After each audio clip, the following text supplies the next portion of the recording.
Ich gehe sehr gerne ins Restaurant. Wenn ich aber ungeimpft wäre und selbst mit einem negativen Test nicht mehr ins Restaurant dürfte, fände ich das schon irgendwie ziemlich krass. Wir wollen mal wissen, was die Leute dazu sagen. Der Main Tower Street Check in Frankfurt. Das ist eine beschissene Lage sozusagen, ne? Diese Zweiklassengesellschaft, was man ja immer gesagt hat, man sollte keine Zweiklassengesellschaft bilden, aber das ist ja im Grunde das. Ich finde einfach, dass jeder sich impfen sollte und man Anreize schaffen sollte, dass die Leute sich impfen lassen. Also ich finde, getestet ist getestet. Da hat man kein Corona, da kann man ruhig in ein Restaurant essen gehen. Also da sehe ich kein Problem dran eigentlich.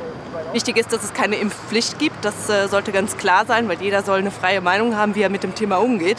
Aber dass es irgendwann natürlich auch nicht mehr die gleichen Möglichkeiten gibt, das wird irgendwann so kommen und das muss jeder für sich selbst entscheiden.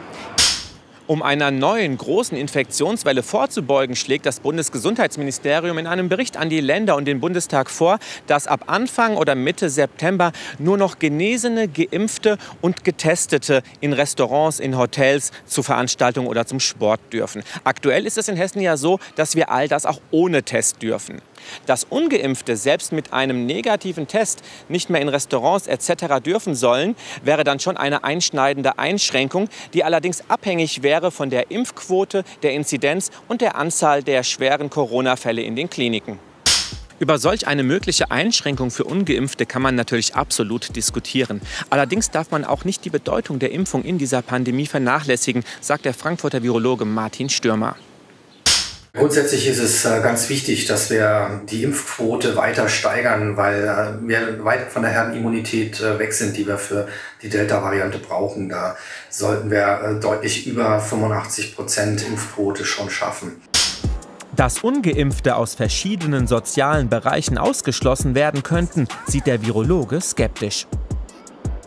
Natürlich kann man sich überlegen, Nicht-Geimpften gewisse Grundrechte oder gewisse Rechte zu entziehen. Ich wage nur zu bezweifeln, dass das zielführend ist. Es wird die Gesellschaft spalten und das halte ich für wenig zielführend. Überzeugungsarbeit sollte man mehr leisten, warum sich Menschen impfen lassen, eben als Vorteil für einen selbst und eben aber auch als Vorteil für die Gesamtgesellschaft. Der Vorschlag des Bundesgesundheitsministeriums, Ungeimpfte stärker einzuschränken, stößt auf Kritik. Ich finde, jeder sollte die Möglichkeit haben, frei zu entscheiden. Ich habe mich impfen lassen, weil ich das finde, das ist das Richtige zu tun. Aber gerade von der Grundsatzfrage her, ob man Menschen grundsätzlich so etwas Essentielles verbieten will, das hört schon ein bisschen fragwürdig an. Ne? Man wird dann halt auch irgendwo, glaube ich, ein bisschen ausgeschlossen. Weil dann heißt es nur noch, bist du geimpft, bist du nicht. Das fängt mit den Restaurants an. Irgendwann wird es in der Belegschaft, im Büro wird man ausgeschlossen, in verschiedenen Veranstaltungen. Finde ich nicht gut. Und was man mit seinem Körper macht, das soll dem Einzelnen immer noch selbst überlassen werden. Wenn man das kann oder sich impfen lassen kann und keinen Grund dafür gibt, dass man es nicht macht, sollte man das auch machen. Wenn ich getestet bin, also wenn ich mich testen lasse, würde ich sagen, kann ich nach wie vor, es ging ja auch bislang, auch in ein Restaurant.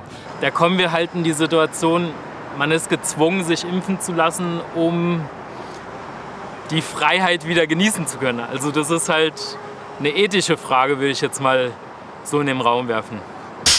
Natürlich sollten die Menschen selber entscheiden dürfen, ob sie sich impfen lassen oder nicht. Wenn Ungeimpfte gewisse Sachen im Alltag nicht mehr dürfen, könnten das Kritiker als Impfpflicht durch die Hintertür sehen. Am Ende ist es ein schmaler Grat zwischen dem Allgemeinwohl aller und den persönlichen Rechten des einzelnen Menschen.